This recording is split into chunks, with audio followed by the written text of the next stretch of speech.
So, comprising Dinosaurus, Atlantis, and the reign of the Giants.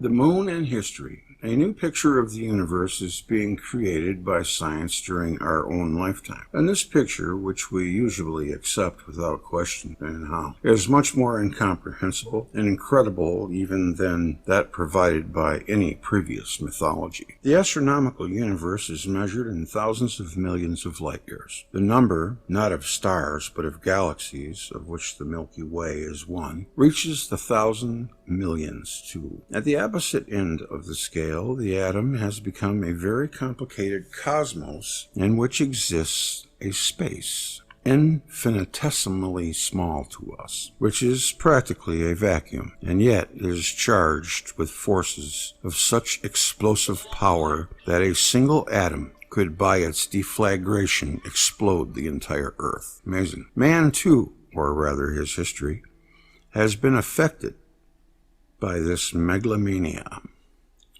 He is now at least 500,000 years old, perhaps 1,000,000 years old, according to some very sober scientists, as much as 15 million years old, according to less sober ones, who nevertheless may be proved right within a few decades. And man's habitation to Earth has become much more mysterious than it used to be. We thought some 50 years ago, now this was written in 57, so we're more than 50 years past him. We thought some 50 years ago that we knew something about it, but nearly all that former assurance has gone. The central fire, which so strangely resembled the physical hell of various religions, and so impressed us at our Jules Verne stage, has by now abated its fury. We are told that it is hardly hotter than a comfortable wood fire. Speculations about changes in the Earth's surface and man's habitation, the Earth has become much more mysterious than it used to be. We thought some 50 years ago that we knew something about it, but nearly all the former assurance has gone. The central fire, which so strangely resembled the physical hell of various religions, and so impressed us at our Jules Verne stage. I like to read things twice. Speculations about changes in the Earth's surface, drifting continents, sensational destruction of whole areas of the world, shifting poles have degenerated. It is true. From the rank of specific theories to the lower status of myths. Oh, get out of here. Myths are history, man. Wake up. That's what academians, they've taught us to emote at certain words that we hear, but are nevertheless kept in reserve as possible explanations if no better ones should be found. The idea of certainty has been dropped. Nothing is sure, and anything is possible. We know that's true. 2 centuries of scientific sobriety have somewhat inhabited the human imagination, no doubt. But the new possibilities opening out at the moment create exceedingly and even excessively favorable condition for flights of fancy. Well, yes, that is fun. Speculating, using your imagination. Some people they don't like to use it, or they're afraid to because they think it makes them feel silly or they'll be criticized. Don't ever feel that way. Always use your imagination, because we can use it as a barometer. Yet human imagination is perhaps steadier than science itself, and it tends not so much to create new pictures as to bring forward again and again in new forms very ancient schemes to which man seems to be attached from his beginnings. Thus, two of our most cherished traditions, Plato's story of Atlantis and the creation and deluge story from the Bible, have again become scientifically credible. In the first place, a new cosmogony, that of the electric universe. No, it doesn't say that. It should. Austrian Horbiger gives an acceptable explanation both of Atlantis and of certain puzzling biblical passages, particularly those mentioning giants. It is true that Horbiger's, there's a name, theories are not generally accepted by scientists. Oh, he's one of those guys. Velikovsky. What is heterodox today? Heterodox today may easily be purest orthodoxy tomorrow. Yes, absolutely. It has happened before. Recently, ethnography sometimes supports, in a most unexpected way, both Horbinger's theories and the statements in Genesis, and the ethnographic testimony, as well as that from the earliest literary sources, becomes the more impressive the more fully it is examined. Lastly, certain theories of present-day psychology, curiously paralleled by some recent bold concepts in biology, are oddly in harmony with some of the most ancient traditions.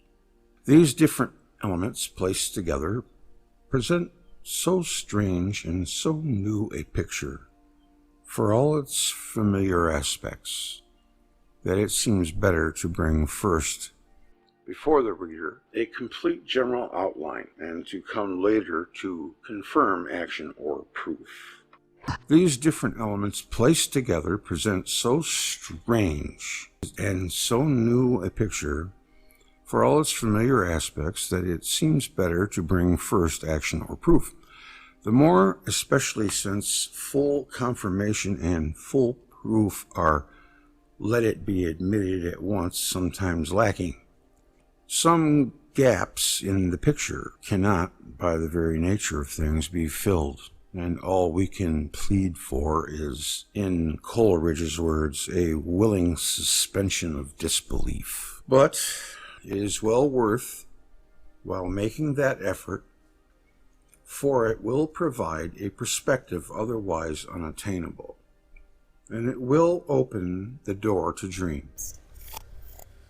A most unscientific thing to do, perhaps, but a very human one, and one which satisfies a very deep-rooted human desire. Megalomania has affected both astronomy and physics. And how? How could history have escaped? Absolutely, and that's amazing that he says that back in 1957. I'm amazed that other people aren't saying that. Most people in their realm, my realm is messed up, but all the other realms are good. No.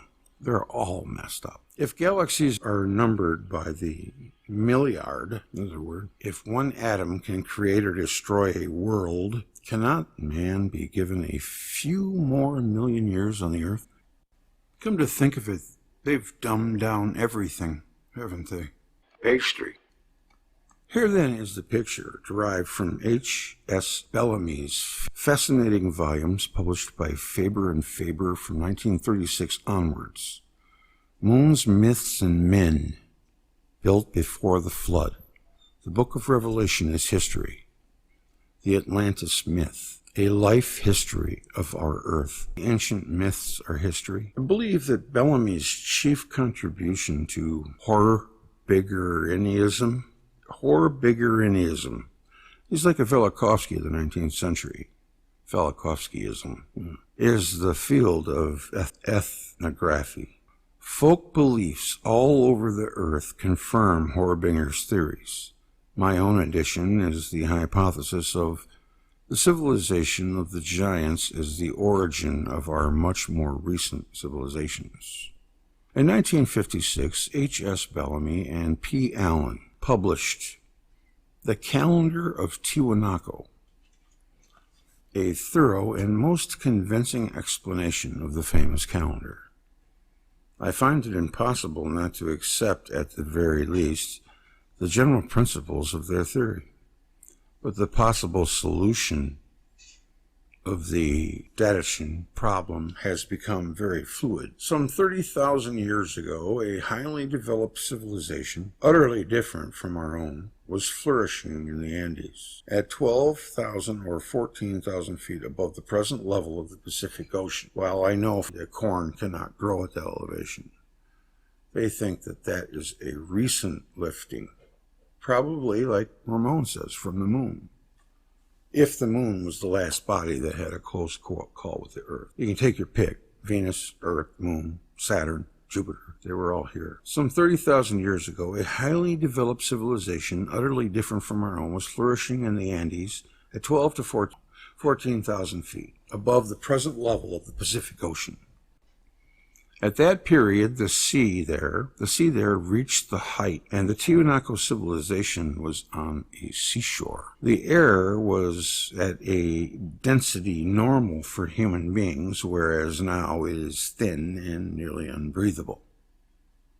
Yeah, they got to be hardy to live up there. I don't think that anybody lives up there. They just go up there. How did all this happen? I wonder if they ever did meet. Round the Earth there revolved, I'm sure he might have read Worlds in Collision. Round the Earth there revolved a satellite in some ways comparable to our present moon, which was not then there. Though smaller than the moon is, at a distance of 5 to 6 Earth radii. Nowadays the tides rise and fall because our present moon is some 60 times the length of the Earth's radius, some 240,000 miles away from us, and takes a completely long time to revolve around the Earth. How did all this happen? Around the Earth there revolved a satellite, in some ways comparable to our present moon, which was not... Oh, I already read all that. Come on, dude. Nowadays the tides rise and fall because our present moon is something... hate myself. Some 240,000 miles away from us, and it takes a comparatively long time to revolve around the Earth. But the tertiary moon, being by then much nearer, revolved much more quickly, and the waters attracted by its pole had no time to recede. A permanent tide kept all waters of the Earth accumulated in a great bulge right around the planet, roughly between the tropics. In the Andes, this bulge was more than 12,000 feet high. To prove, there is a line of sediment which can be followed for nearly 400 miles. A permanent tide kept all the waters of the Earth accumulated in a great bulge. From this civilization, ruins of gigantic size remain all around the lake of Titicaca. In particular at Tiahuanaco. I did not know that. And the earliest South American chronicles tell us that when the Incas arrived there, they discovered the ruins in very much the same state as they are in today, and judged them to be of immeasurable antiquity. And they were scared to write on it, too. The Egyptians didn't go near that place with the writing tools. Being superstitious, they left them untouched and found no settlements near them. Indeed, I picked that up right away. Even today there exists on the lake the remnants of an ancient people, the Urus. They live in a state of uttermost degradation, and they do not claim even to be men, but they do claim to have been here since long before men, properly so-called, arrived, and they trace their descent to the time when gigantic statues were erected. In this assessment, the neighboring Indian tribes concur. Now, you want to talk about some wild myths. The Native American tribes, I mean, they got ant people, stuff. But there's got to be something to it. All myths have some kind of truth. The dressed or sculptured blocks of stone, round Titicaca, are in many ways unique. One of the many monolithic statues weighs 20 tons and is 25 feet high. Some walls are monolithic too. Instead of the stones being arranged so as to leave openings, we find apertures, doors, or windows cut through the immense wall made from one huge stone. That is nothing short of amazing. The builders were the masters of methods, both of cutting and of transporting stone, which have since been lost completely.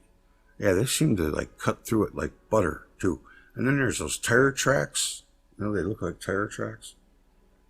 There's so many enigmatic things on the earth. That's what makes it so damn fun. On the cultural and intellectual achievements of these people, we have some information. In 1937, the reliefs on one of the doorways were deciphered as a calendar much better devised than ours today. It begins at a solstice, and it is divided by solstice and equinox. It's 12 months, and its weeks correspond to periods of the revolution of the satellite, the real as well as the apparent revolution. Astronomically speaking, our own calendar begins nowhere. Our months and weeks have very little to do with the phases of the moon. And as a rule, we do not even realize that our moon has an apparent motion in the sky, which is quite different from the real one. You keep saying the real one. Hope he dissolves the mystique there. I want to know what that is. Artistically, Tiahuanaco statues are superb. The finish of the work, the harmony in the proportions, the power of the expression in the faces are evidence of aesthetic achievement on the highest level. Horbinger's theories, in fact, lead on to an altogether astounding idea. The idea of a race of men of gigantic size, some 12 to 15 feet high, as the only possible creators of those wonders. So far as I know, neither Horbinger nor Bellamy has developed this hypothesis at any length, but from their theories it seems an inevitable deduction, aka intuitively obvious. The moon is not the first satellite to go around the Earth. Each of the geological eras had its own. And these periods are sharply distinct, one from the other, because at the end of each, and that is what brought it to an end, its satellite crashed on the Earth. The moon travels around the Earth, not in a closed ellipse, but in a diminishing spiral. And this decreasing orbit will, in the end, some 15 million years hence, according to Horbinger, cause it to crash in its turn. Thus, a primary moon has already crashed, and a secondary moon, and a tertiary moon. But before reaching the Earth, each satellite disintegrated. Solids, liquids, and gases offer different resistances to gravitation and to the forces of movement, and they separated as tails separate or lag behind comets. The main body of the satellite, in its excessive speed, caught up with its own tail, and thus became a ring around the Earth, just as there are rings around Saturn now. While the rings around Saturn are expulsion rings from when it dumped Earth with its water and salt, Earth did have rings at one time. That is true. And, he's flirting with Saturn theory and doesn't even know it. I wonder if he knew about it, if it would change anything. Well, he's dead now, but Xavier, I wonder if he knows about it. Then the spiral coming to its end, the ring closed on the Earth, and the substance of the satellite settled in a circular formation around the surface of our planet. the heavier portions digging themselves into a considerable depth. All living beings caught in those events or the subsequent disturbances become fossilized. Let me read that again. Then the spiral coming to its end, the ring closed on the Earth, and the substance of the satellites settled in a circular formation round the surface of our planet, the heavier portions digging themselves into a considerable depth. All living beings caught in those events or the subsequent disturbances become fossilized. For fossils were created only during those periods. What, when they were burying themselves? No, I think fossils are caused by electricity and were produced by extraordinary pressures or changes. An organism, plant, or animal buried normally today does not fossilize. It rots away. Thus, fossils provide only very fragmentary evidence of the past, and the record they present is highly incomplete. Right. When you bury something, it's airtight, but it degrades. But long before the final crash, and during periods which may last for thousands of years, the satellite circles the Earth at a distance of 16,000 to 24,000 miles in a fairly regular manner, because the lunar month is then equal to the earthly day. The two bodies, planet and satellite, go round together until the fall of the satellite is accelerated, and it revolves quicker around the Earth. During these long periods before the fixation, during and after it, the weight of all those objects and beings on the Earth is greatly diminished, and the accelerated rotation of the Earth throws them outwards. Gravitation is what gives us our height. We grow to the stature and the weight that we can carry. Therefore, during these periods of the proximity of the moon, all organisms grew much taller. Giants are produced. Gigantic plants, gigantic animals, gigantic men. End of part 1.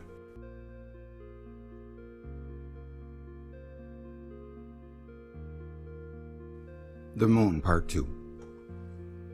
But when the moon has crashed, their weight, no longer reduced by upward gravitation, becomes a heavy drag and a handicap. The giants have great difficulty in carrying their enormous bodies, and they rapidly degenerate and disappear. We know Ted Holden equated the gravity with the dinosaurs, so we know that it was less. Proofs? ? Well, the dinosaurs, for one. From the end of the primary period, we find gigantic plants, which, buried at the fall of the satellite, became coal. At the end of the secondary period, we find fossilized animals, as much as 100 feet long. Perhaps, too, there were gigantic mammals. Okay, so this guy was talking about it in 1957. Perhaps even some pre-human being, relieved of much of its weight, stood on its hind legs, enlarged its cranium, and expanded its brains, and became a gigantic man. Other beasts learnt how to fly, gigantic insects at the end of the primary period, birds in the secondary. From the asatellite periods, I'm still not sure about that right now, specimens survive only of such creatures as could adapt themselves to the new gravitation, or of such as could and did reduce their size. Let us remember, too, that smaller races from regions not under the tropical course of the satellite could then reinvade the whole Earth. During the Tertiary era, according to P. Allen, Horbiger counted the Pleistocene in with the Tertiary era, before the coming of the third moon. Smaller men may have emerged. Smaller, heavier, less intelligent, our ancestors. But the giant races from the end of the secondary period, perhaps 15 million years ago, still lived on, and the giants civilized the small men. Ancient mythology, from Egypt to Greece to Scandinavia, from Polynesia to Mexico, unanimously affirms that men have been civilized by giants and gods. Prometheus started human civilization. The Bible bears witness to the existence of giant beings ruling over the Palestinian tribes, routed by the Hebrews. That's what it says. Read that again. The Bible bears witness to the existence of giant beings ruling over the Palestinian tribes routed by the Hebrews. Just wanted to make sure it wasn't Palestinian. They do sound similar. Whoa, I just had a crazy thought. Hence, Tiahuanaco, gigantic monoliths beyond human management, yet of a size made for men to use. Giant masters helped and directed smaller men to build those monuments. The great amphitheaters are not covered over. Giant beings could sit in them among small men, their subjects. This first reign of the giant beings was benevolent. All ancient records agree about a golden age under the gods, and some of the faces of the Tiahuanaco statues are marked with superhuman intelligence and goodness. Those gigantic statues are statues of the giant beings, probably life-size, or only slightly bigger. Why should men exhaust themselves in setting such things up? It is more likely are statues of the giant beings, probably life-size, or only slightly bigger. Why should men exhaust themselves in setting up such things? It is more likely that the giants themselves are the artists. The Bible says that they were. Later on in Egypt and in many other places, once the giants had disappeared, men strained their feeble powers in trying to resuscitate the gods of the Golden Age. We have found recently in the islands around New Guinea unfortunate savages who still put up gigantic statues, dolmens, and menhirs. No, I'm not familiar with that word, menhirs, without knowing why, just as our own ancestors no doubt did. For the golden age of the giants came to an end. At its appointed time, the tertiary moon crashed to Earth, and lunar gravitation ceased. The Andes emerged from beneath the sea. The great bulge of waters round the tropics disappeared. The released seas swept the earth from one pole to the other. Everywhere, men and civilizations perished, until at last the waters found the level which is still more or less their level today. From this vast cataclysm, what men were left? Plato tells us only scattered pockets of refugees in the high mountains, only a few isolated small tribes in the Andes, where formerly a great civilization had flourished. The air became too rarefied for normal human existence. With the recession of the sea, a seafaring civilization was annihilated. Its few survivors, stranded on the marshes, left by the receding waters, their world had vanished forever. Their ships, their intricate scientific instruments, their priests and their learned men, their towns had dissolved. And round Lake Titicaca there is still to be seen the evidence of hurried and panic-stricken evacuation. Civilization had to start again from the very beginning. Seen in this context, mythology becomes meaningful and a key to unlock the riddles of prehistory. Some of the giant races degenerated into cannibals. There are ogres in all ancient folklores, from the Odyssey onwards. Others retain some vestiges of their ancient civilization, of its intelligence and its benevolence. And in all ancient folklores, there are wars between the giants and the gods. Men naturally called gods those great figures that protected them. One of the oldest of all gods is Hercules, both in Greece and in Egypt, the good giant who is man's protector against all evil things bigger than life-size. To conquer the Titans, even Jupiter himself needed the help of Hercules. Later, the giants degenerated physically. There was no moon now to help them carry extra flesh and bone, and their brains, too, grew sluggish and weak. Against the bows and slings of ordinary men, these cretinous monsters were helpless. David killed Goliath. Thus, we reach the dawn of our history, some 6,000 or 7,000 years ago. Really, I can see that, David really murdered Goliath, and, the whole story was on him beating him with this little slingshot, and the lies have persisted evermore. Thus, we reach the dawn of our history, some 6,000 to 7,000 years ago. The giants have disappeared, and the tales told of them and of their times are already legends. How Uranus and Saturn ate their own children. How they've personified it and made them into real people. That's interesting. How the Hebrews in Palestine found the iron bed of a king who must have been 15 feet high. How the ancient civilizations have disappeared in inconceivable cataclysms. The sinking of Atlantis. The world was littered with inexplicable and gigantic monuments. Easter Island, Karnak, Stonehenge, Menhirs in the Pacific Islands. Most inexplicable of all are the stubborn and recurrent dreams of the human soul. All generations, and especially ours, have dreamt of a great civilization that has perished, of Atlantis and the good giants, and have had nightmares of cosmic cataclysms, of unstoppable decadence and decay, of the destruction of all human aspirations. Recent research drives us to that last hypothesis, which is so hard to accept, but which cannot be avoided. Behind all these fables is some endurable fact. In the history of the world, there are more and greater marvels than so far we have been willing to believe. I believe that. Some, the most literal, think of Atlantis as a continent sunk beneath the waves of the Atlantic Ocean. Others are willing to call Atlantis any ancient country from which all human civilization may have sprung, the birthplace of civilization. This second and more elastic interpretation would allow us to maintain that this Andean culture, some 30,000 years ago, was Atlantis. The sea, it is true, did not submerge it.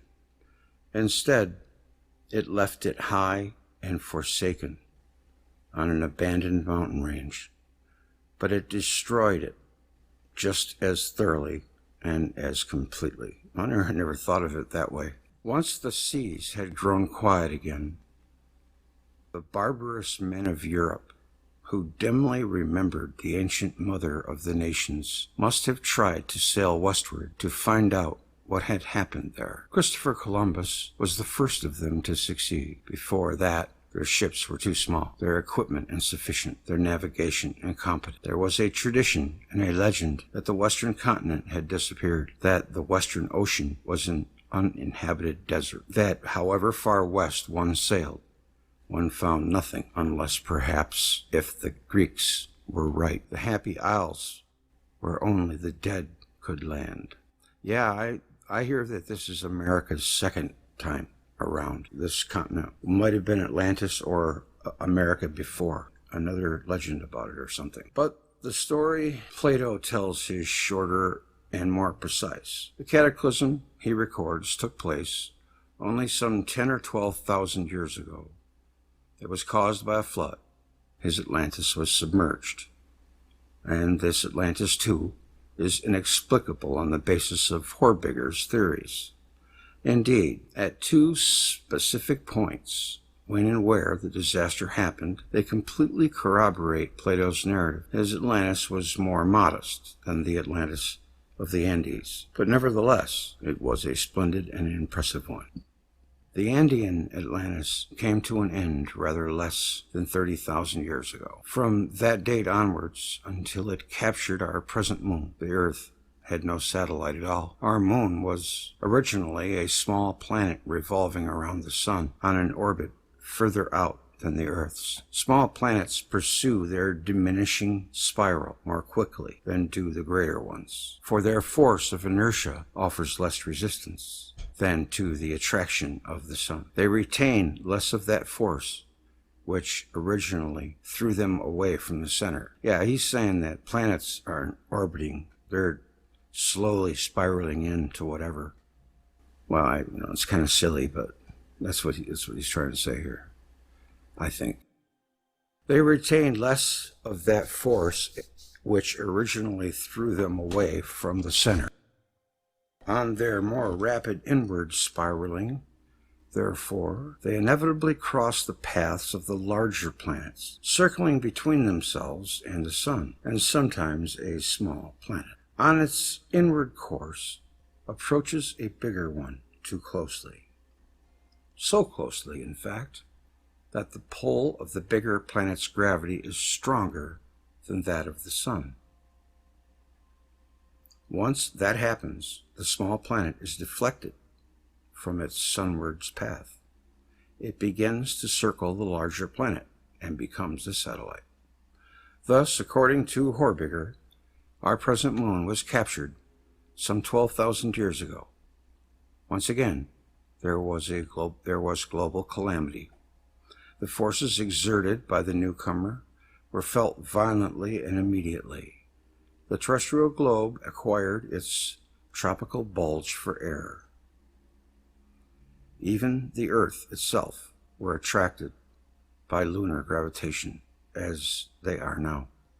The waters from the north and south moved violently upwards towards the equator. Now, let us suppose that at some time between 30,000 and 12,000 years ago, a great civilization was established on vast plains lying between 40 and 60 degrees north of the equator. The civilization would, in turn, have been destroyed, practically overnight, under the rush of waters from the north. And this hypothesis corresponds precisely with what Plato records as fact.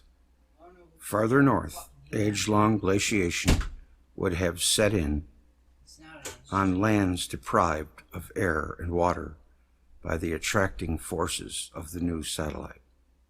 Two different kinds of Atlantis are thus possible. The second, much later than the first, conceivably stemming from it, indeed. To postulate that the existence of both is essential if we are to explain all the fragmentary legends dating from the remotest antiquity, which at present lie scattered all over the earth, and the echoes of other tremendous events reach us faintly from the ages. Lemuria and the Pacific, the Hyperborean continent, perhaps another primitive civilization round the South Pole, the Horbigerian conception abilities. We have by now jettisoned the 19th century idea that history exhibits a picture of slow but steady progress of life working its way upwards by a series of infinitely small but nonetheless inevitable changes. That dull though comfortable myth we have abandoned. The course of history seems more like a violent death and resurrection rather than a slow intermediate crawl. That's the end of the chapter of the moon. The next chapter is the solar system and the Earth, life on our planet. Well, I'm willing to, suspend disbelief just to be entertained, because you never know what kind of little nugget of knowledge you can pull out of something. I thought that was entertaining, at the least. What do you think? Let me know. Horbigerianism, I think that is like his hypothesis that all folklores are true, or something like that. Ethnology. I think that's what he's talking about. I'll have to look it up. I always look at it like this. In order to know things, you need to read them. That kind of goes without saying, but when Velikovsky and Talbot and all the great researchers in the field were doing their research, they had to do it with their interpretation of what they thought was the universe. They weren't being helped by the author at all. They were drawing their conclusions from the words in whatever way they could. And that's something.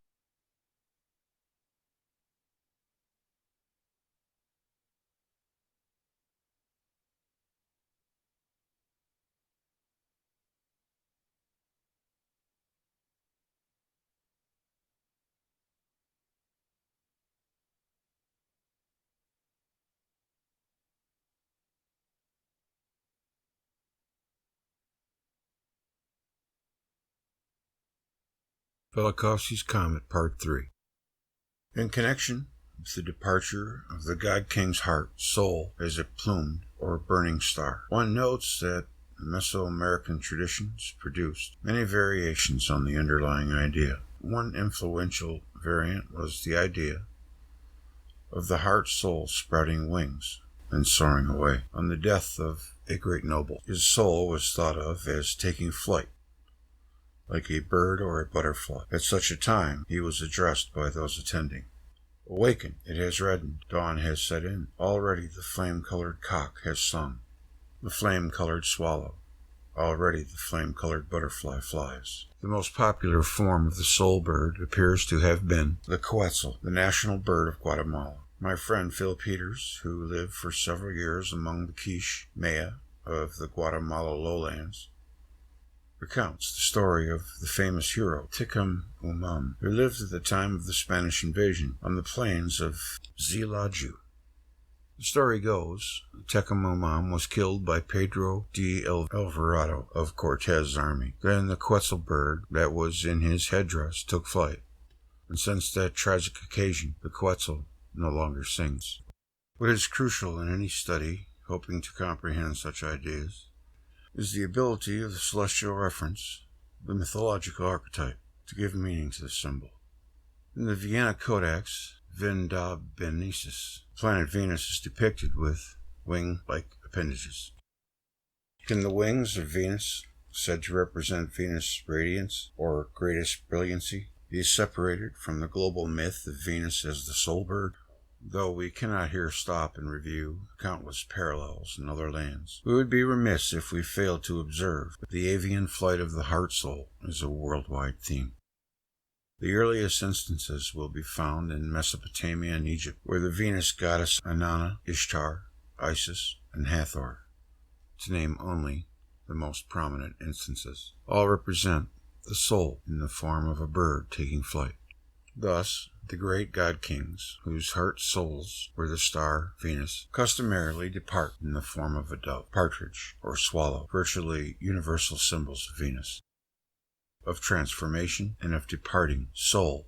The reader will find many examples in the remaining installments. Are these widely dispersed recollections of Venus as the soul bird different from the universal myth declaring that the great king's or chief's soul appeared in the sky as a comet? Though the issue will not be resolved in a few paragraphs, cross-referencing will suggest potentially fruitful lines of inquiry. It is certainly of interest, for example, that the Babylonians employed the phrase winged star for the comet. Additionally, as we will see, it is when Venus as soul bird spreads its wings that the cometary images are the most emphatic. Feathered serpent. In our brief list of comet glyphs cited earlier, we have also listed the cosmic serpent, or dragon. And in Mexico, this fascinating theme proves to be crucial. Once the researcher has learned, Mesoamerican stargazers considered a comet to be the ascending heart-soul of the great chief. I've always wondered, does Mesopotamia and Mesoamerica have any connection? You can no longer ignore the full range of related symbols. The planet Venus, the rising heart-soul of Quetzalcoatl, is not just portrayed as an ember-like star or comet, not just depicted as a star with quetzal tail or comet, but is said to have taken the form of a great cosmic serpent, comet, both in Mexico and in the universal language of comet. The name Quetzalcoatl itself is simply a combination of two Nahuatl terms for the quetzal bird, known for its long, brilliant turquoise tail, and the serpent, or caudal. Thus, two of our listed 5 most common glyphs are brought together in the name of the god, and the combined hieroglyphs clearly have a long history. The earliest known version of the plumed serpent predates the Aztecs by many centuries, appearing on the monuments of the formative Olmecs. Conceptually, the avian serpent reached significantly beyond Aztec culture. The Maya, named for the same god, Kukulkan, carries an equivalent meaning, as does the quiche figure, Comets. The same figure appears to have entered Zuni ritual as a plumed serpent, Kalawesi, and Hopi ritual as the plumed serpent, Palulukan. Though the figure of Quetzalcoatl is complex and figures to combined originally distinct traditions, the identification of the spiraling serpent itself, the transformation, the transformed heart-soul with Venus, has survived even into modern times. Some of the Tzotzil groups, for example, still describe Venus as the big serpent. Among the Chichimeque tribes, Venus is still remembered as the serpent cloud. It is significant, then, that Aztec manuscripts depict a comet as a fiery serpent or dragon-like creature descending from the stars. The priest astronomers knew the comet as the star serpent. In this exploration of comet symbolism, Peter Lancaster Brown observes that the natives of Mexico represented comets by the plumed serpent depicted in various forms.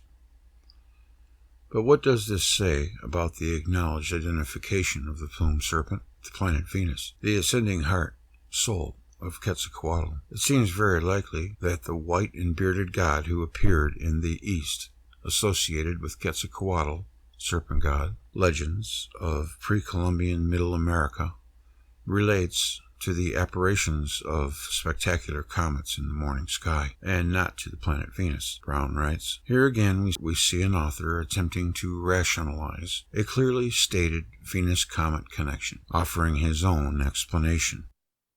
But in this instance, the explanation involves nothing less than a rewriting of the Aztec religion.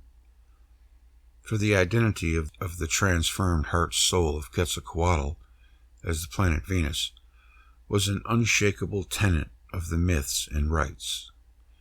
With respect to Mesoamerican celestial serpents and dragons, there is also the issue of attached streamers that often look more like long flowing, spiritual locks of hair than like feathers.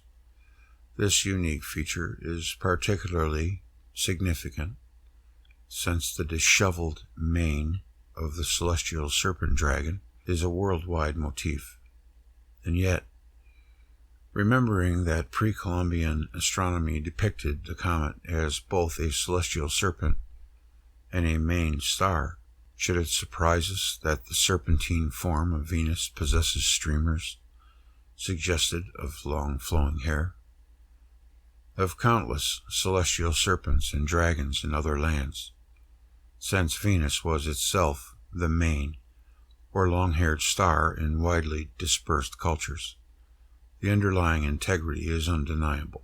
In fact, no stretch at all is needed to establish the equation of flowing mane and serpent dragon or chaos monster. The Aztec Zantemoc identified with the planet Venus, and whose name, Brasser, translated as mane, was depicted as a dragon-like monster approaching the earth in periods of eclipse or universal darkness. As we will discover, every eclipse of the sun and moon became a symbol or reminder of the primeval cometary disaster and the arrival of the world-ending night. A counterpart of this chaos or eclipse demon is the Aztec Tzitzimictl with madly disheveled hair descending upon a darkened world. This is, of course, precisely the image of the raging comet in numerous other lands.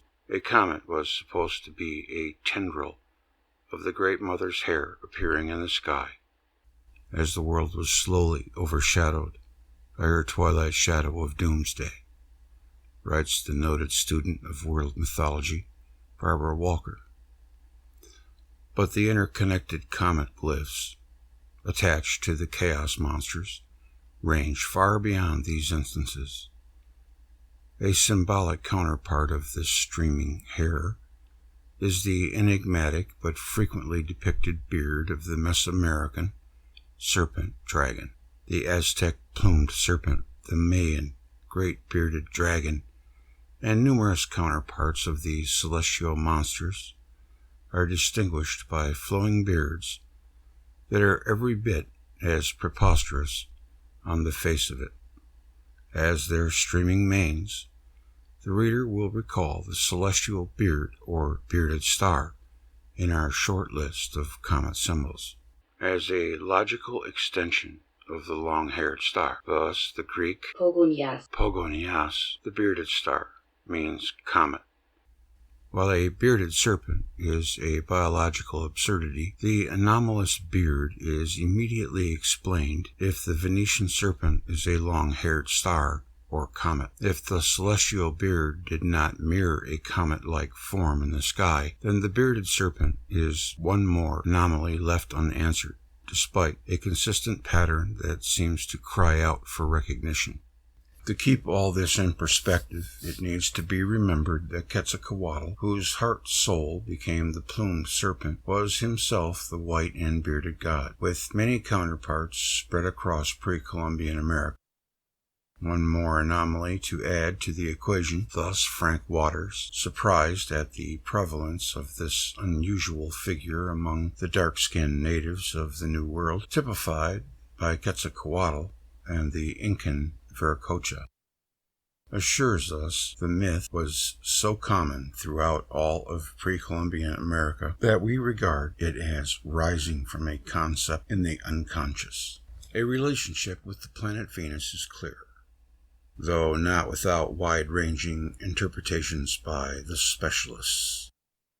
According to Thomson, the Maya described Venus as being very ugly with a heavy beard, and the Aztecs preserved a similar tradition with Iacatl, whom most authorities identify with Venus. It was said that this beard was exceedingly long.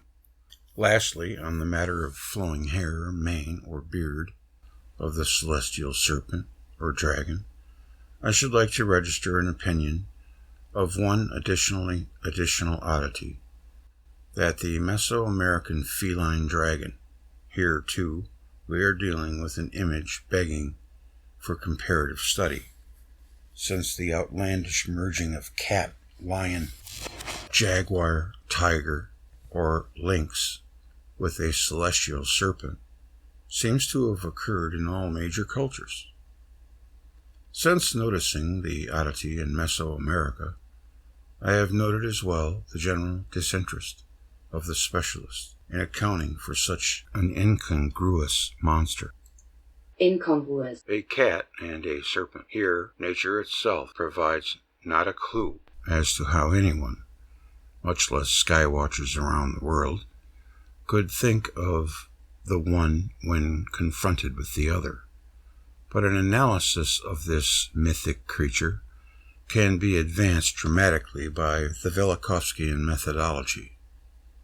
What one looks for is an underlying shared attribute, not of the terrestrial symbols, which offer no shared attribute, but of the celestial reference inspiring the symbols.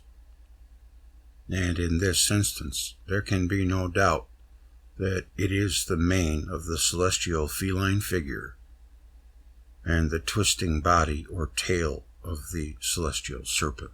While this is not the place to attempt a summary of evidence I shall present in future installments, I will supply mention the Egyptian instance of the goddess Tefnut, the eye, heart, soul of the former sun god Ra, the eye of Ra, on its departure becomes the raging Urius serpent.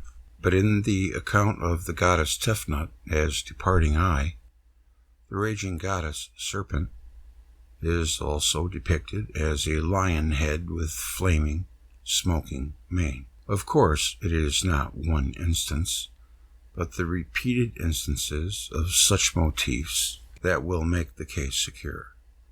I register the supposition now to prepare the way for a comparative test. Exuhatl. Exucatl. Throughout Mesoamerica, one will find numerous variations on the theme of celestial serpent, and just as many connections with the planet Venus. A particularly fascinating instance is the so-called fire dragon. whose name, translated literally, means turquoise dragon.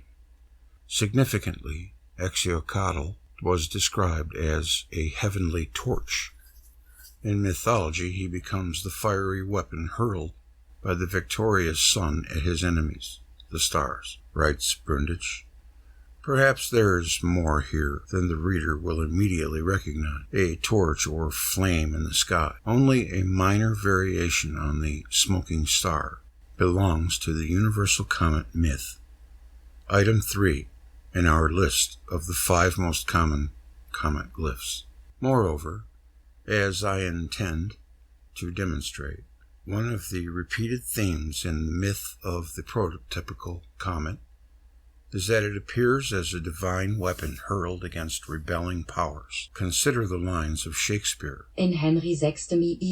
In Henry VI. Comets, importing change of times and states, brandish your crystal tresses in the sky, and with them scourge the bad revolting stars that have consented unto Henry's death.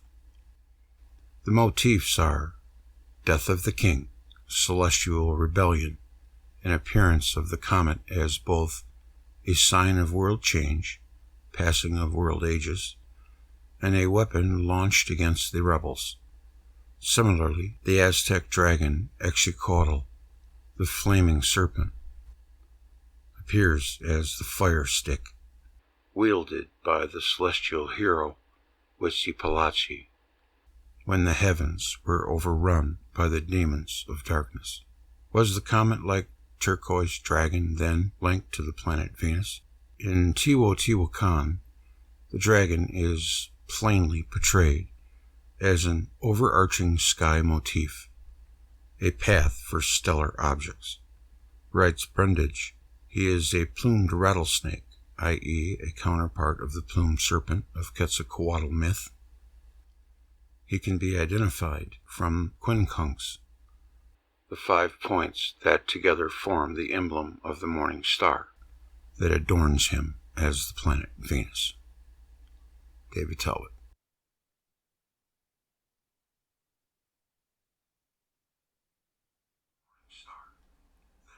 All right. Well, I'm going to now, before I log, I'm going to go to the chat. I'm going to say hi to all of you because I haven't been able to chat with you. And just talk to you for a bit. See what you got to say. How is everybody tonight? I see Buried Axeblade. I see John, Shan, Renegade, Naven. How you doing? John, Renegade. Okay. Who else do I see? Oh, that's about it. That's talking anyway. I just wanted to say hi to everybody. I don't know. Can you hear me? I hope you can. Yeah, my mic is turned up. Am I low? It looks like my level's a little low. I'll fix that. Yay! Oh, thank you, Naven. Appreciate that.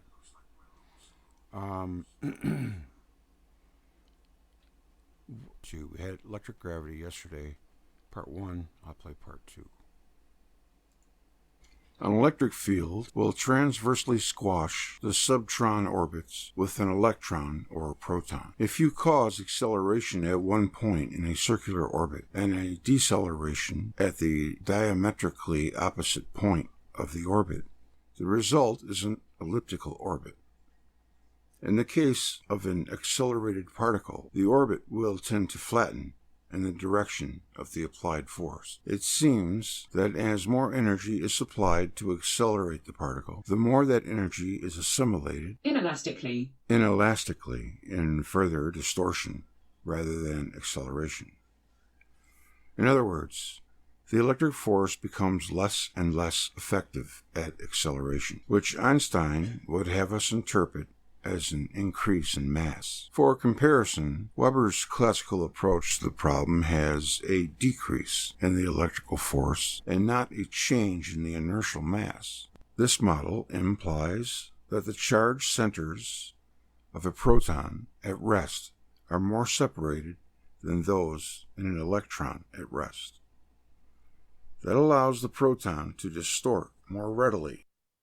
Einstein would have us interpret as an increase in mass. For comparison, Weber's classical approach to the problem has a decrease in the electrical force and not a change in the inertial mass.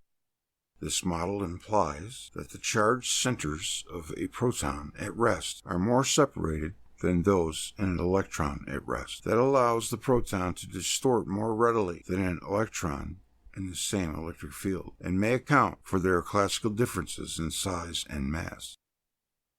The advantage of this interpretation of the conversion of mass into energy and vice versa is that we are not forced to accept the increase of mass to infinity as a moving mass approaches the speed of light. What is gravity? Gravity is due to radially orientated electrostatic dipoles inside the Earth's protons, neutrons, and electrons.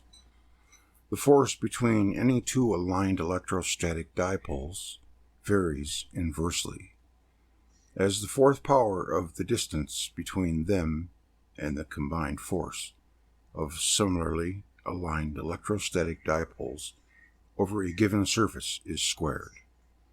The result is that the dipole-dipole force, which varies inversely as the fourth power between collinear dipoles, becomes the familiar inverse square force of gravity for extended bodies. The gravitational and inertial response of matter can be seen to be due to an identical cause.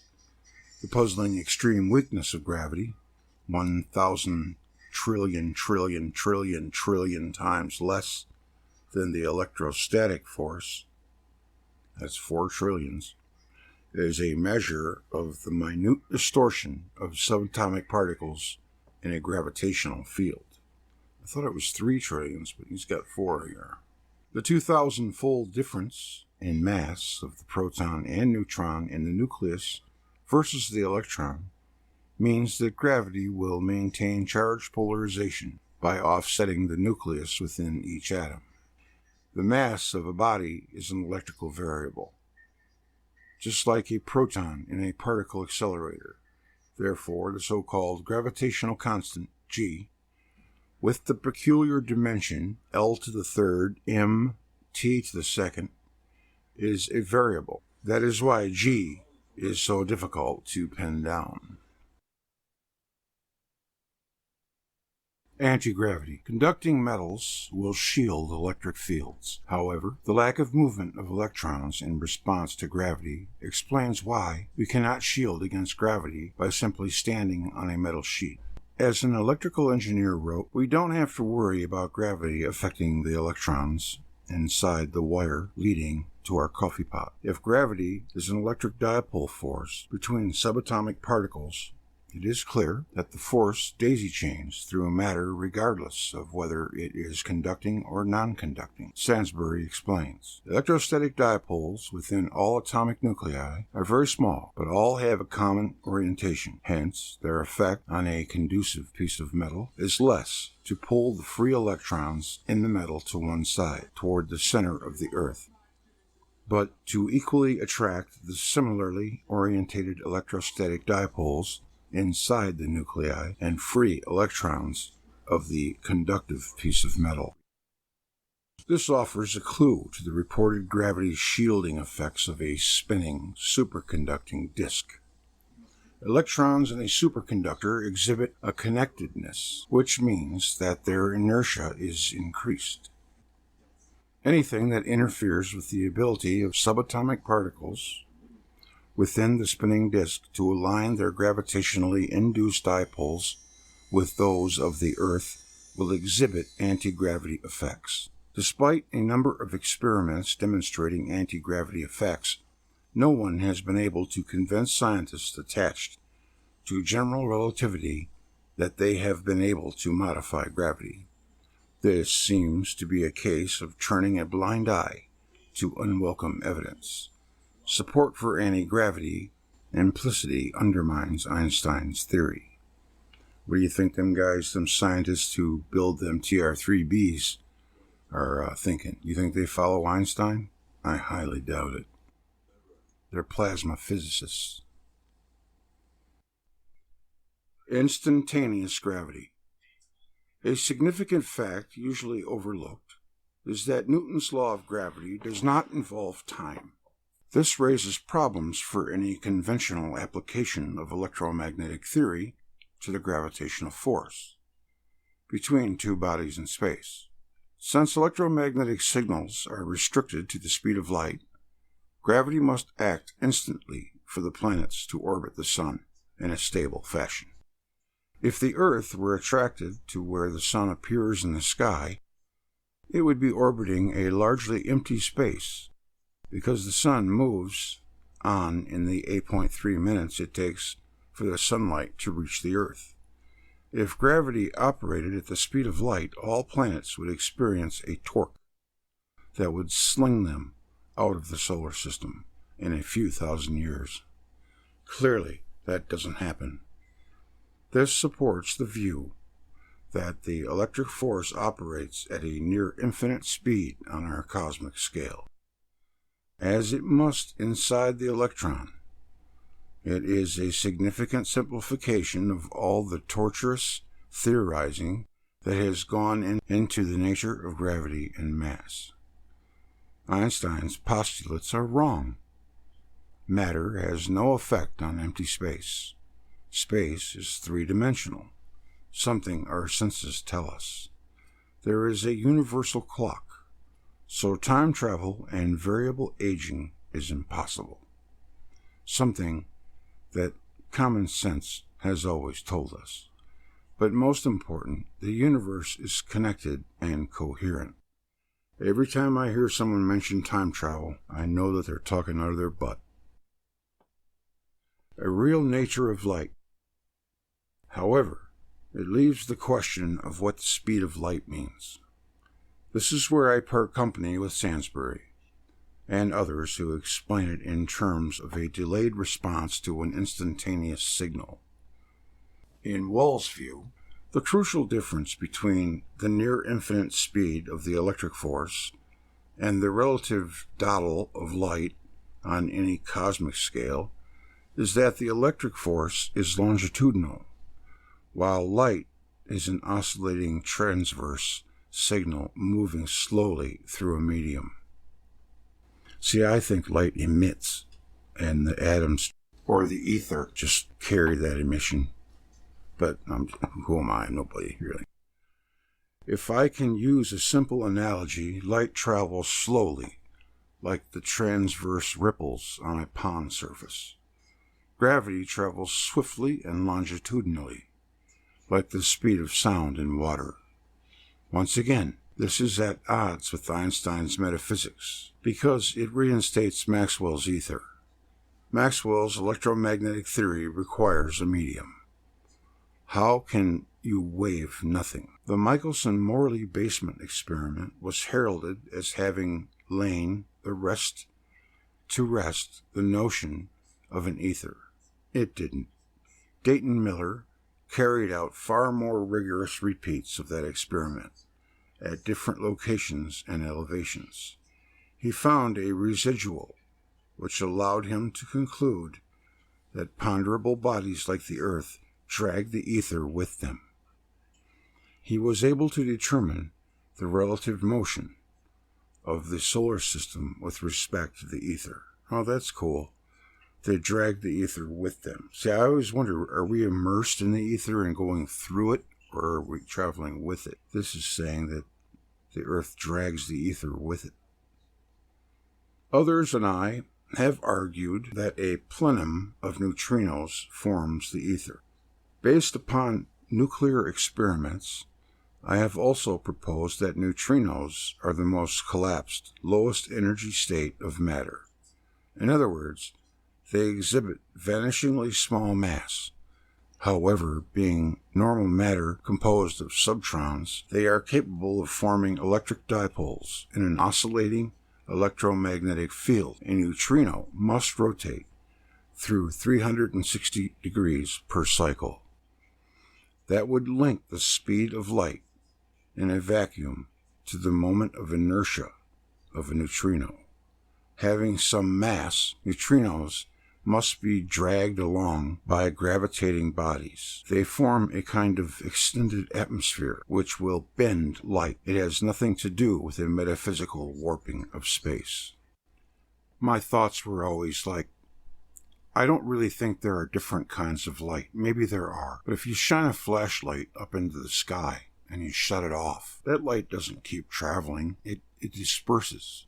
So my idea was that light emits, and the atoms that are in between carry that emission. But when you shut it off, it quits. But like I said, I'm just Joe Schmo, the Buckamo. I'm not a scientist, but doesn't that make sense? Watch some guy win a Nobel Prize with that theory. The electric universe. The confusion about any role for electricity and celestial dynamics has come about because of our ignorance of the electrical nature of matter and of gravity. The classical signposts to an understanding of gravity were in place at the beginning of the 20th century. But after the terrible world wars, it seems people were looking for heroes with a new vision. Einstein became an overnight idol of genius, not by accident. And his geometric metaphysics, the new fashion in science. I added that part. The dedication, the not by accident part. The dedication to the Einstein myth. The dedication to the Einstein myth has become so entrenched that to say the emperor has no clothes invites ridicule. But over almost a century, there has been an astronomical price to pay for unquestioning adherence to dogma. A recent review of the history of astronomy concludes, the inability of researchers to rid themselves of earlier ideas led to centuries of stagnation, an incredible series of deliberate oversights, indefensible verbal evasions, myopia, and plain pig-headedness characterize the pedestrian progress along this elusive road for science. We must be constantly on our guard, critically examining all the hidden assumptions in our work. We must be constantly on our guard, critically examining all the hidden assumptions in our work. Since scientists have demonstrated their inability to do this, the public must be made aware how science actually operates and is protected from scrutiny.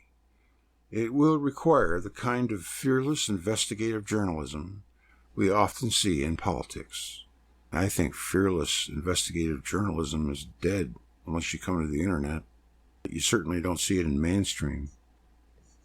But he's right. Unfortunately, science reporters are part of the problem. If they bow to the expert and the lazy dissemination of academic propaganda, ultimately cosmology must have no loose ends. The electric universe model is an attempt to connect many strands of knowledge. Proposals that eventually pan out in the world are far more likely to exhibit narrative consistency. Perhaps what Edward O. Wilson calls consilience in his book of that name. The goal of consilience is to achieve progressive unification of all strands of knowledge in service to the indefinite betterment of the human condition. Consilience. No matter that there is an avalanche of books and papers supporting Big Bang cosmology, repetition provides no assurance that one particular interpretation of results is valid.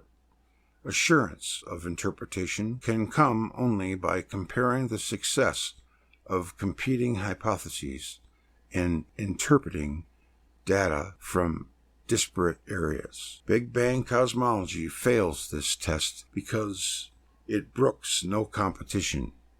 For example, Plasma Cosmology is officially recognized by the largest professional organization in the world, the Institute of Electrical and Electronic Engineers, the IEEE, while Big Bang cosmologists ignore it.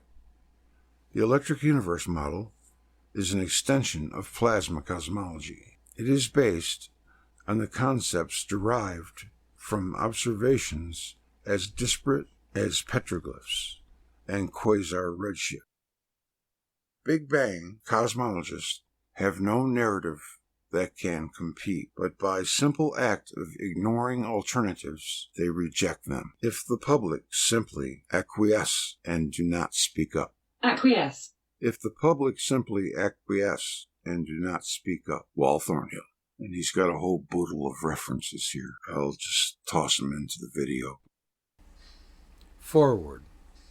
Now, my own suspicion is that the universe is not only queerer than we suppose, but queerer than we can suppose.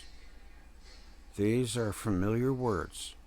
They were written by the British geneticist J.B.S. Haldane, 1892 to 1964.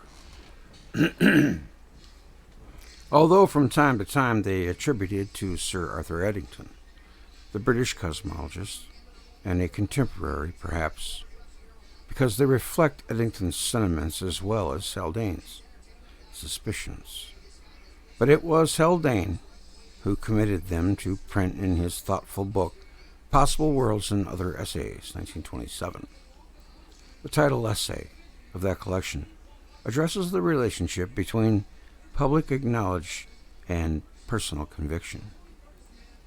I've seen Velikovsky's name in here, so that makes me want to read the foreword.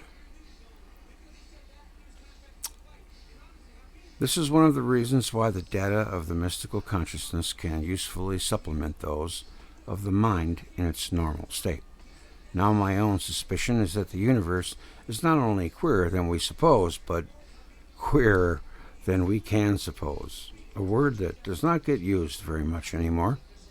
I have read and heard many attempts at a systematic account of it, from materialism and theosophy to the Christian system or that of Kant, and I have always felt that they were much too simple.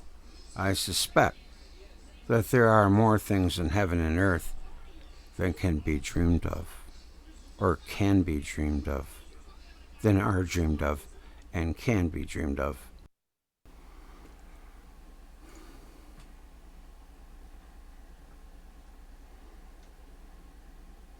I lost my place. Okay. In any philosophy. That is the reason why I have no philosophy myself, and must be my excuse for dreaming. I kind of concur with that. Haldane approached this subject in the same spirit that Prince Hamlet raised it with his friend Horatio. For the concluding words of this remarkable essay, paraphrase the speech in Hamlet. In the absence of any philosophy, Haldane gives expression to his suspicion, or his dreaming, and his flights of fancy or imagination bring to mind the flying carpet that appears in Arabian Nights. You never see that anymore, do you? I remember when I was a kid, you saw it all the time. With its magical propulsion system, which demonstrates electricity, what has been called cartoon physics, whereby characters in comic books and animated cartoons are able to race right off the edges of cliffs and continue to run unsupported in midair until such a time as they look down, when they immediately plummet to earth below, where they land with a life-affirming thump. Like the human imagination, such systems are powerful enough today, to defy danger and death, and transport us not only around the world, but also across all space in all time to witness the genesis of the stars, the generation of the galaxies, the formation of the planets, including Earth, the evolution of forms of life, geological epochs so remote from us that whatever ideas we once entertained about the solar system in its youth or about the planet Earth in its infancy were derived from theory and conjecture, from deduction and induction, as well as from a system of extrapolation based on principles of the hard sciences, physics, chemistry, biology, paleontology, and astronomy. And sadly for us, they left out electrical engineering. Those, in turn, are augmented by the findings of the soft sciences, disciplines like archaeology, anthropology, ethnology, sociology, psychology, psychiatry, theology, philosophy, metaphysics, mythology, history, folklore, and literature.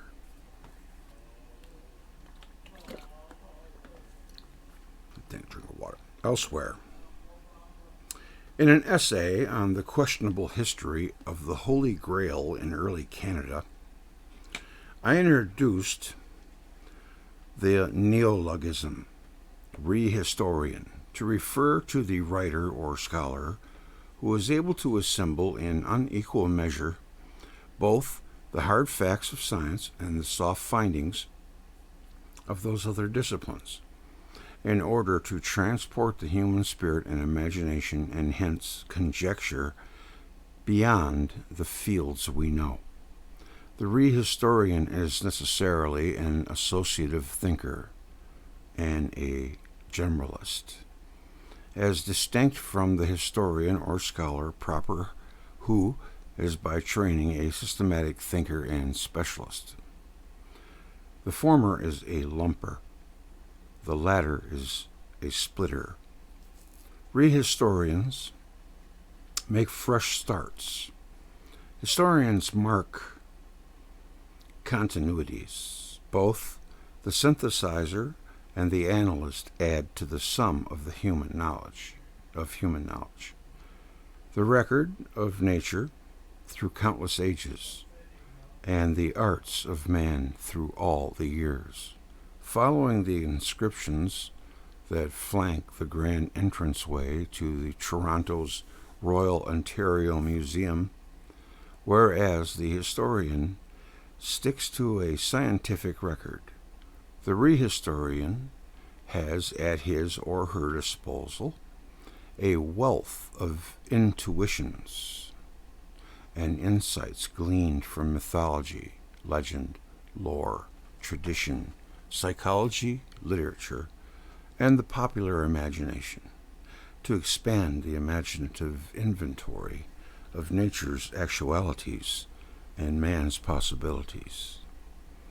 It must be added that the rehistorian introduces elements that are less than scientific and barely scholarly. The rehistorian takes the popular view that science does not know all things. Theories come and go. Scientists have vested interests. Anomalies mean more than regularities. And the establishment is engaged in a cover-up, even back then, if not a widespread conspiracy, to suppress dissident thinking and the truth of it all. Highly suspect in his eyes are the science and scholarship in the mainstream.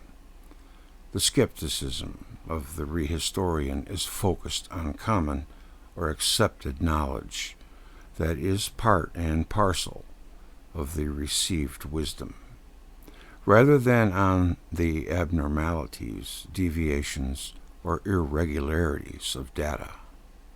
Novel and untested surmises are preferred to data and fact. Grand designs are expected to compete with tried and true ideas from the past. The soul of man is the heart and core of rehistory. Such is the thinking of the rehistorian. Such is the thought that is called Fortean, a reference to Charles Fort, 1896 to 1971, American researcher and writer who devoted his waking hours to scouring the world's press for accounts of acts and facts that were in their day regarded as breaking laws, resisting the rules, and defying the odds. He called such incidents the oddities, the damned, the excluded, or the datum. And he embraced them and felt he had to do so because they were so arrogantly and arbitrarily,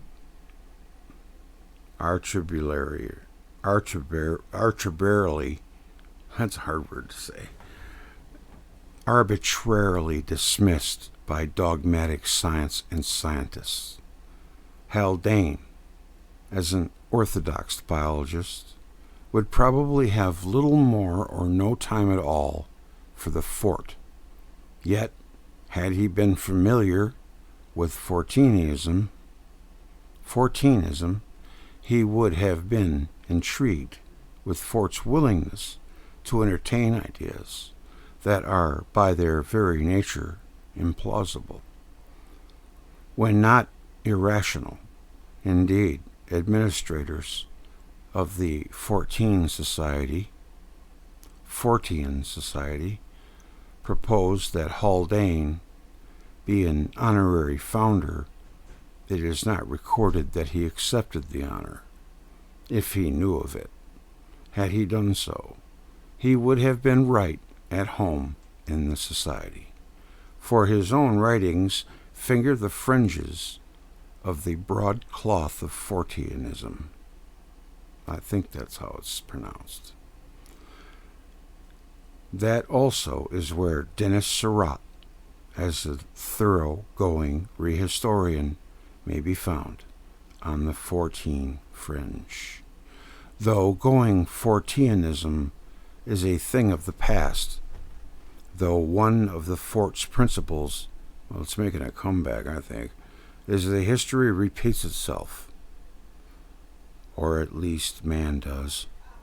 Indeed, Fort's ideas lurk in unlikely places, as for the otherwise baffling movie Magnolia, 1999. Never saw it. Its title suggests, in the fashion of the anagram, the spirit of high strangeness connected with Magonia. The fall of frogs at the end of the movie is a trope in the Fortean universe. It is a stretch to claim that the spirit of Fort lives on in the theories of postmodernism. Why not? Interestingly, the term postmodernism was introduced by Fort, but was introduced not by Fort, but by English critic Bernard Eidings Bell, author of Postmodernism and Other Essays, 1926. Early use of the word, with a hyphen, was made by Dennis Surratt in an article, French Literature of 2-Day, which appeared in a British weekly, The Listener, October 28, 1931. There, Surratt referred to a literary work in which the values are definitely anti-modern, postmodern, indeed, postmodernism. As a philosophical and aesthetic movement goes against the modernist grain, as it does so, it knocks down the 10 pins of cause and effect. Fort and Surratt and even Haldane would have enjoyed the spectacle. The postmodern movement is comfortable with the twin notions of speculative fiction and speculative non-fiction. Drink.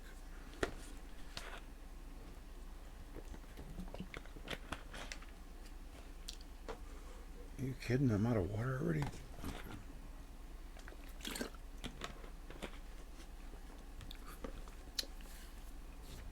Introduced by SF author Robert A. Heinlein, it to describe in words of Peter Nichols in the Encyclopedia of Science Fiction, 1993, a subset involving extrapolation from known science and technology to produce a new situation, a new framework for human action.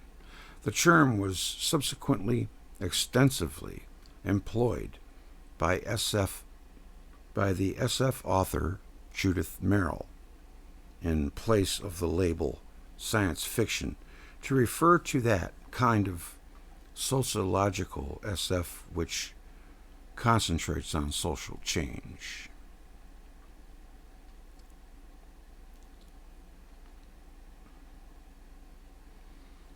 And the two texts included in Early Earth are eccentric, strange, questionable, and unconventional. I want to get to the part where he brings up Velikovsky. How did this state of affairs come about? Why would a respectable academic like Surratt take it upon himself to step outside his areas of competence and address the subject of the prehistory of the planet Earth and the early Earthlings? Surratt lived from 1890 to 1958. Spectacular is the adjective to describe the writings of Immanuel Velikovsky, 1895 to 1979, a Russian Jewish physician, psychoanalyst, and planetary science theorist. The drama of his books is not limited to their subject matter. The burst of a new satellite from the body of an old planet, or bound to a style of writing so breathless, so cliff-hanging, or hobbled by their implications, archaeological records, cultural amnesia, or restricted to their reception, scientists pressing their publisher to suppress them. The books abound in all of these. The best-known titles are the earliest, namely Worlds in Collision, 1950, Ages in Chaos, 1952, Earth and Upheaval, 1955. Why, they were probably known to Surratt. The works of Bellamy and others were not notable sellers. They generated little or no academic controversy. Velikovsky's works, like those of Ignatius Donnelly, the U.S. Senator who wrote on Atlantis and Ragnarok, had an immense influence in their day. The popularity of Velikovsky's books was aided and abetted by the decision of a group of scientific authors to boycott Macmillan, their publisher.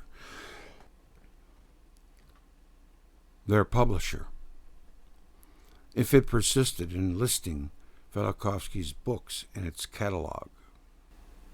Macmillan succumbed to the pressure of censorship. Another publisher, Doubleday, eager to step in, turned these books into bestsellers. Velikovsky always maintained his critics attacked him and not his theories, which he believed were testable, yet never tested. But when they were examined critically by specialists, they were found wanting. For instance, there is Carl Sagan's notable essay, Venus and Dr. Velikovsky. Oh, yeah, it was Venus. super gas house. That's just so ridiculous. In Baca's brain,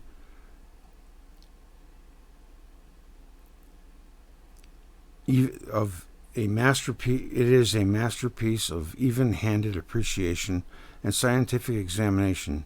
Sagan observes that Velikovsky is a writer who works on not one level, but two levels.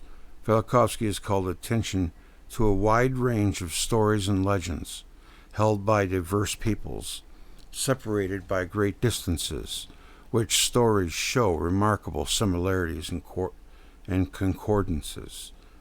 I am not expert in the cultures or languages of any of these peoples, but I find the concentration of legends Velikovsky has accumulated stunning.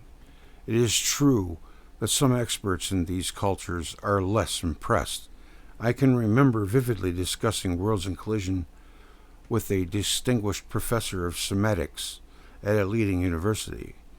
He said something like, the Assyriology, Egyptology, biblical scholarship, and all of that Talmudic and Midrashic pill is, of course, nonsense. But I was impressed by the astronomy. I had rather the opposite view. I don't quite understand that, really. I mean, if he was impressed by the astronomy, that's all right. The literary section of these books appealed to the astronomers, while the astronomical parts appealed to literary scholars. But the literary scholars dismissed the literary sections, just as the astronomers dismissed the astronomical parts. Bullshit. Sagan went on to suggest one of the reasons why, in general, the scientific community shied away from devoting time discussing fringe science. Fringe science. See, that's what I mean. Doesn't it just make you mad? Fringe science. It's common sense, you idiot. To the extent that scientists have not given Velikovsky the reasoned response his work calls for, we have ourselves been responsible for the propagation of Velikovskyan confusion. But scientists cannot deal with all the areas of borderline science. The thinking, calculations, and preparation in the chapter, for example, took badly needed time away from my own research, but it was certainly not boring, and at the very least, I had a brush with many an enjoyable legend. Oh, Velikovsky, man, he slaughtered them all, and this guy just doesn't get it, because if he did, he'd see that. That makes me mad. What else does he say here? Well, he started out right, saying that they're engaged in a big conspiracy. They're stifling the truth. We know that's true. Well, anyways, this is some guy writing. He's doing the foreword for this guy's book. It's not even him. He's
sorry bothering you. Realize your feelings change. Spend my heart. I am here. I think I might be the only one here. lost love goes, you never gave anything I love it. that was done by me. You'll never know misery.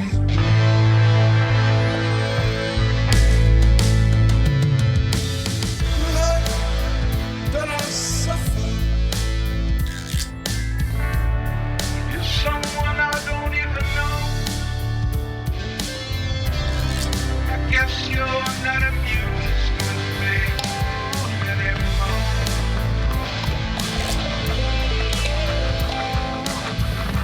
I would crawl through broken glass beds just to be by your side. You were always constantly on my mind.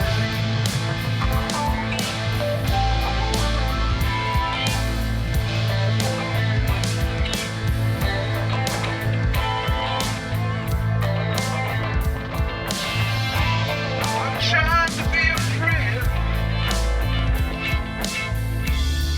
but it's only a one-way street. My light is dim, my friend.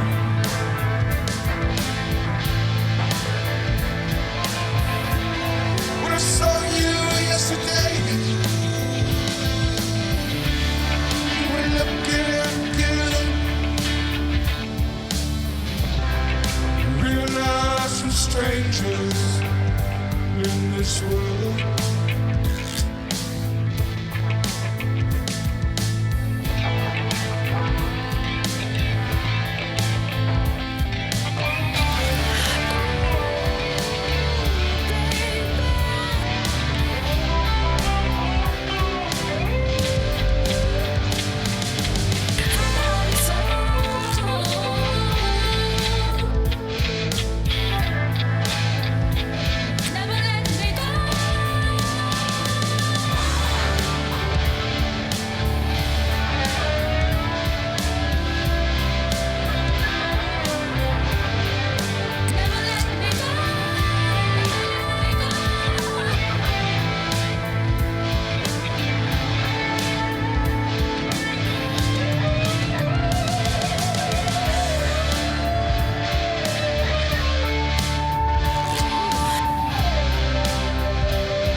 Out in the street, they know my name.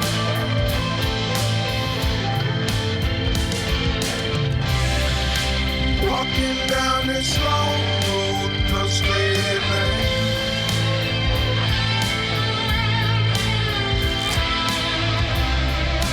All we can do is do our best.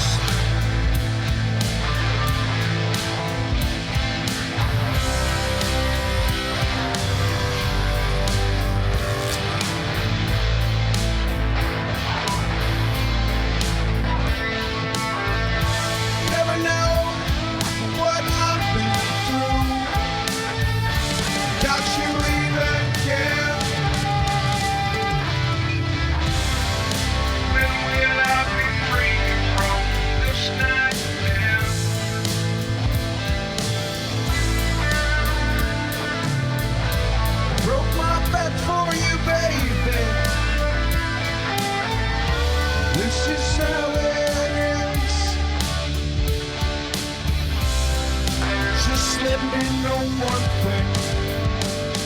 Are you happy? Are you happy?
Gee, I don't know what came over me there. Come in, Discord. Are you there, Holloway?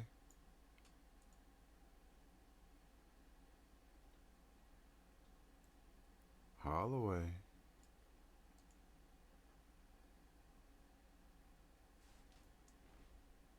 Hello. I think my song killed him. Are you there? Oh well, sorry about that. Anyways,